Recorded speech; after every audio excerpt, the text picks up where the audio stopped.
আসসালামু আলাইকুম। সকলকে জানাচ্ছি ঈদের শুভেচ্ছা, ঈদ মোবারক।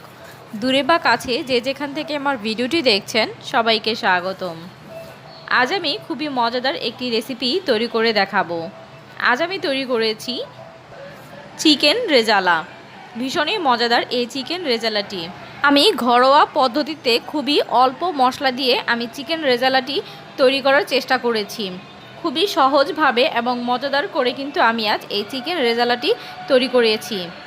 আশা করছি পুরো ভিডিওটি আপনাদের কাছে খুবই ভালো লাগবে। চলুন তাহলে কথা না বাড়িয়ে দেখে নিই আমি কিভাবে এই চিকেন রেজালাটি তৈরি করে নিয়েছি। চিকেন রেজালাটি তৈরি করার জন্য প্রথমে আমি এখানে 1.5 কেজি মুরগির মাংস নিয়ে নিয়েছি। আমি এখানে লাল যে শক্ত মুরগিটা হয় আমি সেই মুরগির মাংসটা নিয়ে নিয়েছি এবং আমি এটাগুলোকে রেগুলার কাট করে কেটে নিয়েছি। দেখতেই পাচ্ছেন। আপনারা চাইলে এখানে ব্রয়লার মুরগিটাও নিতে পারেন। আমি মুরগিগুলোকে খুব ভালো করে ধুয়ে পরিষ্কার করে নিয়েছি। এখন একটি প্যানের মধ্যে আমি তেল দিয়ে দিয়েছি এবং এর মধ্যে আমি 5টি এলাচ দিয়ে দিয়েছি। দিয়ে দিব 10-12টি গোলমরিচ,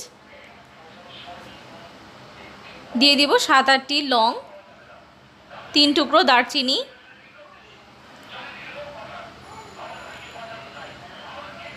এবং 2টি তেজপাতা আমি ছিঁড়ে দিয়েছি। এখন এই মশলাগুলোকে আমি একটু ভেজে নেব।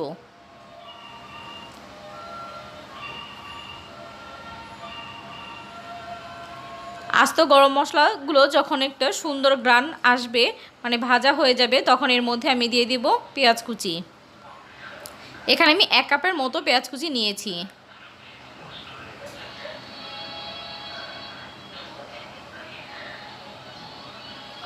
পেঁয়াজগুলোকে আমি ভেজে নেব, তবে খুব বেশি লাল করব না, একটু সাদাটে টাইপের থাকবে, শুধু পেঁয়াজটা নরম হয়ে আসবে এই পর্যন্ত আমি পেঁয়াজগুলোকে ভেজে নেব।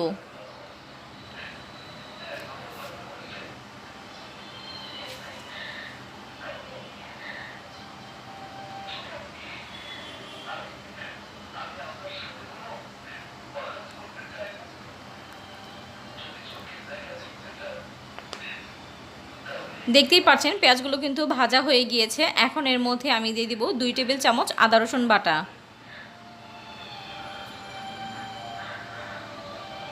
দিয়ে দিব 1 টেবিল চামচের মতো জিরা বাটা। আমি এখানে জিরা বাটাটাই ব্যবহার করেছি, আপনারা চাইলে জিরার গুঁড়াও দিতে পারেন। দিয়ে দিয়েছি 1 চা চামচ ধনিয়া গুঁড়ো আর দিয়ে দিব 2 চা চামচ লাল মরিচের গুঁড়ো। আমি এখানে হলুদের গুঁড়ো দিব না, কারণ যেহেতু এটা রেজালা করছি তাই রেজালার মধ্যে আমি হলুদ গুঁড়োটাও দেই না। আপনারা চাইলে দিতে পারেন, আবার চাইলে নাও দিতে পারেন। সবগুলো মশলা একসাথে খুব ভালো করে কষিয়ে নেব। কিছুক্ষণ মশলাটা কষানো হয়ে গেলে এখন এর মধ্যে আমি সামান্য পরিমাণে পানি দিব, যেন মশলাটা পুড়ে না যায়।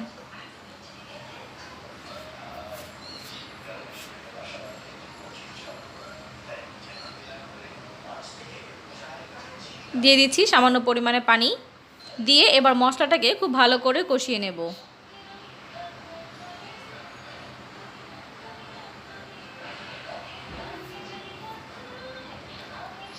এ পর্যায়ে দিয়ে দিব 1.5 চা চামচ লবণ। আবার একটু নেড়ে চেড়ে লবণটাকে মিশিয়ে নিচ্ছি মশলাগুলোর সাথে।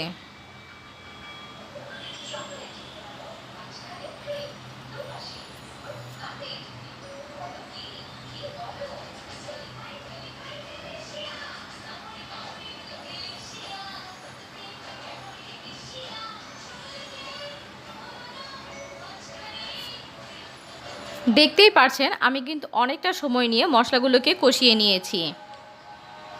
মশলাগুলো খুব ভালো করে কষানো হয়ে গেলে এখন এর মধ্যে আমি দিয়ে দিব ধুয়ে রাখা মুরগির মাংস।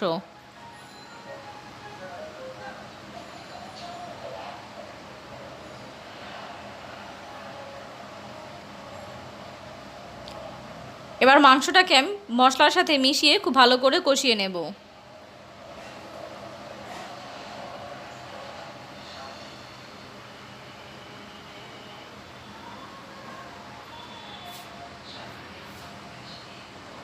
খুব ভালো করে মশলাগুলোর সাথে মাংসগুলোকে মিশিয়ে আমি এবার ঢাকনা দিয়ে ঢেকে কিছুক্ষণ অপেক্ষা করব।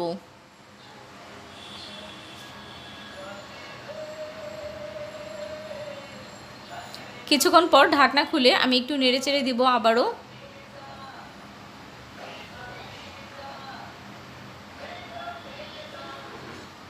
দেখতেই পাচ্ছেন মাংস থেকে কিন্তু সামান্য পরিমাণে একটু পানি বের হয়েছে। এটা আরও কিছুক্ষণ কষালে কিন্তু আরও কিছু পানি বের হবে।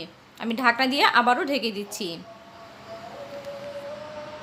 কিছুক্ষণ পর ঢাকনা খুললে দেখতেই পাচ্ছেন অনেকটা পানি বের হয়েছে কিন্তু এই মাংস থেকে। আমি নেড়ে চেড়ে মাংসগুলোকে কষিয়ে নিচ্ছি। এখানে যদি আপনারা ব্রয়লার মুরগি দিয়ে করেন তাহলে কিন্তু মাংসটা এভাবে কষাতে কষাতেই কিন্তু সেদ্ধ হয়ে যাবে, এতে এক্সট্রা করে কোনো পানি দিতে হবে না। এই মুরগির মাংসগুলো যেহেতু শক্ত মুরগি, লাল মুরগি, তাই এর মধ্যে সেদ্ধ হওয়ার জন্য আমি খানিকটা পানি দিয়ে দিচ্ছি। ঢাকনা দিয়ে ঢেকে আমি মাংসগুলোকে সিদ্ধ হওয়ার জন্য রেখে দিব। অন্যদিকে আমি একটি স্পেশাল মশলা তৈরি করে নেব এর রেজালার জন্য। আমি এখানে হাফ কাপ পরিমাণ টক দই নিয়েছি এবং 1 কাপ পরিমাণ পেঁয়াজ বেরেস্তা নিয়েছি এবং 10 থেকে 15টি আমি কাজু বাদাম নিয়েছি। সবগুলো একসাথে আমি ব্লেন্ড করে নিব। আমি সবগুলো এখানে একসাথে ব্লেন্ড করে নিয়েছি এবং আমি সাথে কিছু কিশমিশ বাটা নিয়েছি। এখানে আমি 10 থেকে 15টি কিশমিশ বেটে নিয়েছি। ঢাকনা খুলে একটু নেড়েচেড়ে দেখছি মাংসগুলো কিন্তু এতক্ষণে সেদ্ধ হয়ে গিয়েছে এবং পানিটাও কিন্তু শুকিয়ে এসেছে। এখন আমি এই মাংসগুলোর মধ্যে আমি যে মশলাটা তৈরি করে রেখে দিয়েছিলাম সেই মশলাটা এখন আমি এর মধ্যেই দিয়ে দিচ্ছি। সম্পূর্ণ মশলাটা এখন আমি এর মধ্যেই দিয়ে দিয়েছি এবং সাথে যে আমি কিশমিশ বাটাটা রেখেছিলাম সেটাও দিয়ে দিচ্ছি। আপনারা চাইলে এখানে আস্ত কিশমিশ ব্যবহার করতে পারেন, তবে আমার মনে হয় আস্ত কিশমিশ দেওয়ার থেকে কিশমিশ বেটে দিলে বেশি ভালো হয়, টেস্টটা ভালো আসে। এখন সবগুলো একসাথে খুব ভালো করে মিশিয়ে নিচ্ছি। আপনাদের হাতের কাছে যদি আলু বোখরা থাকে তাহলে এখানে 3 টুকরো আলু বোখরা দিয়ে দিবেন।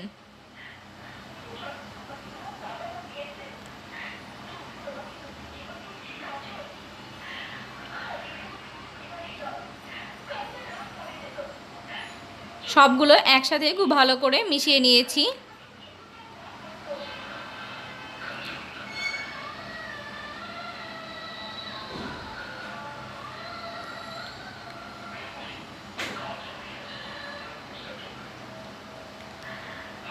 কষাতে কষাতে দেখতে পাচ্ছেন তেল কিন্তু উপরে উঠে এসেছে। এই পর্যায়ে আমি এখানে 1 কাপ ঘন দুধ দিয়ে দিব। আমি আগে থেকে জাল করে দুধটাকে ঘন করে রেখেছিলাম, সেই দুধটা আমি এখানে দিয়ে দিচ্ছি। আপনারা চাইলে এখানে দুধের পরিবর্তে পানিও দিতে পারেন, তবে পানির থেকে দুধ দিলে কিন্তু টেস্টটা ভালো আসে।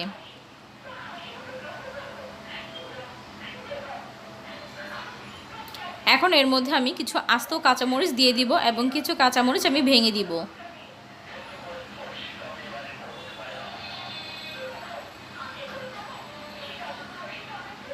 একটু নাড়াচাড়া দিয়ে মিশিয়ে নিচ্ছি।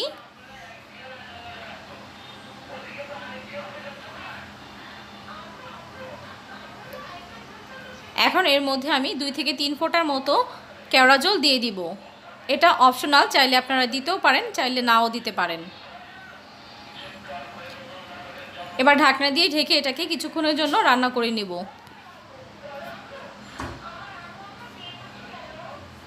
কিছুক্ষণ পর ঢাকনা খুলে দেখে নিচ্ছি। দেখতেই পাচ্ছেন ঝোলটা কিন্তু গাঢ় হয়ে গিয়েছে এবং উপরে কিন্তু তেল ভেসে উঠছে। এই পর্যায়ে আমি নাড়াচাড়া করতেই থাকবো, তা না হলে কিন্তু আবার নিচে লেগে যাবে। খুব ঘন ঘন এই সময়টা নাড়তে হবে।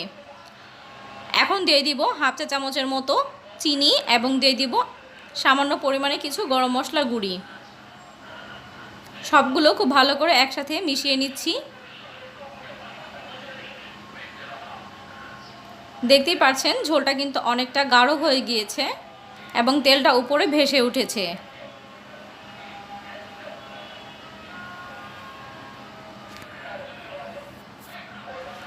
এখন এর উপরে আমি দিয়ে দিব সামান্য কিছু পেঁয়াজ বেরেস্তা। আবারও একটু নেড়েচেড়ে মিশিয়ে আমি চুলা থেকে নামিয়ে পরিবেশন করে নিচ্ছি।